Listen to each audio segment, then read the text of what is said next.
A lot of you have been asking for it, and here it is. I live to give the cushion grip application video. This is one of the products I really highly recommend if you do not like glue adhesive. This is basically like a soft reline product.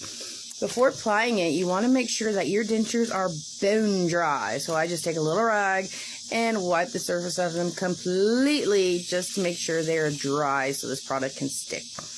Also, I always lay down a towel on the surface I'm going to apply the products on, because if I drop my dentures, I do not want them to shatter. So I always put a towel down. And then I grab a little dollop and do the worm technique. The worm, it's rubbing it in between your fingers, and then you'll put it on the denture and shape and warp it. And that's probably the best thing about this product, is that you can shape and warp it to your specific size dentures. You can always use more if you need to.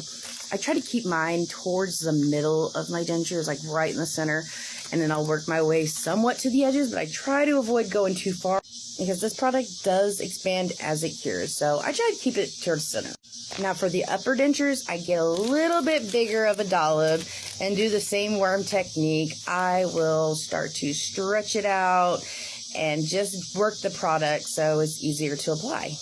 And for the uppers, I will put it in roughly the same position I did as the bottom and start on the edges and work my way towards the center. But I don't want to go too close to the edge because it does expand as it cures. And for the tops, you might need more. So I always will grab another dollop if I need more to work some more of that product into my dentures and get them to my liking specifically, because that's the best thing. It's for you, for your liking. You can't add too little or too much. It's what you like. And as you can see, I like to avoid the edges by a significant amount, so as it cures, it will expand towards the back end, so don't worry about that. I'll let it rest for about 10 minutes before applying it into my mouth, and this time I'll wash my face, brush my gums, do whatever I need to do, and then it's time to put them in. After 10 minutes, you can go ahead and put them in. I always do the tops first, it's just easier for me, and then I'll put the bottoms in.